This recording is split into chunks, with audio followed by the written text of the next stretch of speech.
hierarchy. Time is now. Let's go. The top 10 NFL teams according to Colin.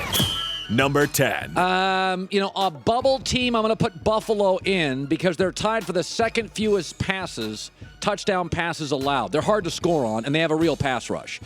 They do lead the NFL in turnover differential at plus 10, meaning some of this is random. They've had a few fumbles go their way, and I think they're limited with Tyrod Taylor. They're better than I thought, but they are not a team that can win shootouts. And I think the better you are as a team, you can win several different ways. But I like their defense. It's a blue-collar football team. They don't make a ton of mistakes. Bills at 10. Number 9. Kansas City's there's a gap between 9 and 10 here. Kansas City leads the NFL 6.5 yards a play. That's a Vegas number. Kareem Hunt is still a monster out of the backfield. But there is some luck, too. They haven't given the football away since their first play from scrimmage this year. So some of this success is sort of random. They've had a ball bounce their way. They've had a ball, that maybe should have been a lost fumble. They get it back. Buffalo and Kansas City have some success due to randomness. I do think Kansas City, though more explosive offensively, is 9. Let's go to 8. Number 8. Houston Texans. I may have them way low. My gut feeling is I'm way low, but I haven't seen them play because they had a bye this week. Since Will Fuller returned, remember he went to Notre Dame, very good young receiver. Since he returned in week 4, Deshaun Watson has 12 TDs and 2 picks and a passer rating of 118. And their all-pro left tackle, Dwayne Brown, has ended his holdout. I just met him about a week ago. The Texans, remember how I said Philadelphia was my dark horse Super Bowl team before the season? The Texans are my dark horse Super Bowl team in season. I probably have them low at 8. Number 7. Pittsburgh Steelers, listen, they're outgaining. They're the only NFL team in the NFL outgaining their opponents by 100 yards a game. And it took them a while to figure out this. I don't know why it took them a while to figure out this, but basically give the ball to Le'Veon Bell 15 times and they're 4-0. When you can allow Big Ben to throw on play action, he's not the same quarterback he used to be. They have Antonio Brown, unbelievable. This organization drafts wide receivers better than anybody else. Juju Schuster-Smith from USC is their next star in the next 4 or 5 years. Steelers at 7. Number 6. I like Dallas more than everybody else. Listen, when Dak doesn't turn the ball over, they're 3-0.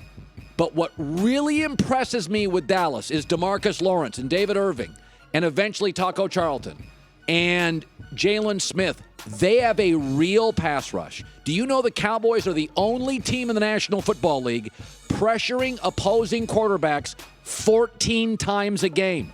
We know their offensive line's good. Folks, the Cowboys' defensive line, this is the first time it's been formidable in years. This is a real football team. Had some issues early, figuring those out. Got a bye week to get healthier. Sean Lee is back. Cowboys at 6. Number 5. I'll take the Saints one spot ahead because their defense tends to get you off the field sooner. They've allowed just 6 drives to reach the red zone in their last 4 games. Dallas will give you more long drives to keep it away from Dak, and that worries me at times. But, by the way, last couple of games, keep your eye out on this. Drew Brees, pretty flawless in the first month, has caught the turnover bug a little, but I have the Saints at 5. Number 4. I may have the Rams too high here. What I like is they're becoming the team I think they should be. Running Todd Gurley. They are 4-0 when he's rushed for 100 yards. So I think this is a Gurley special teams defensive team, and I think your number 2 pitch is Jared Goff on play action. And listen, I like Jared Goff, but in the last 4 games, he's only completing 54% of his throws. He's not Carson Wentz. He's not Derek Carr. I don't think right now he's Deshaun Watson. Goff is a good off-speed pitch. They're playing the way they should, though. Gurley, field position, defense. Number 3. New England Patriots, best coach team in the league. What does a good teacher do? He mentors. They get better, solve your problems. They have fixed their defense. It was a mess in the first 4 weeks of the year, allowing 44% conversion on third down. That's an awful number. Now it's down to 36%. They have basically lopped off about 40% of the offense they allow. And they have 5 different players with 25-plus receptions. Dorsett, Cook, Hogan, Gronk is back. They've got Dwayne Allen. Brady's got a lot of components here with this offense. Number 2. Seahawks. Listen, their defense, last couple of weeks, frightening. Best scoring defense in the league. Best red zone defense in the league. And they're one of 2 teams in the NFL with a passer rating. They hold teams below 70. And bottom line is, you don't do much, and Russell Wilson, who now is suddenly hot, will make a play late. I like the Seahawks at 2. Number 1. I've had Philadelphia now number 1, second week in a row. I picked them to win the NFC East.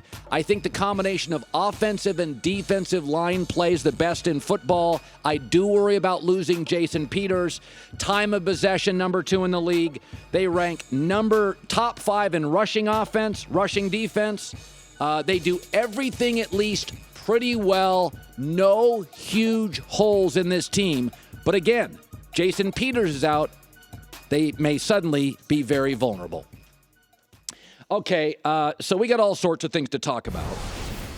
Thanks for watching. Subscribe here to get the latest from the show. Also, be sure to check out more of the best clips from The Herd or go watch a few segments from the newest show on FS1, First Things First, with Chris Carter and Nick Wright.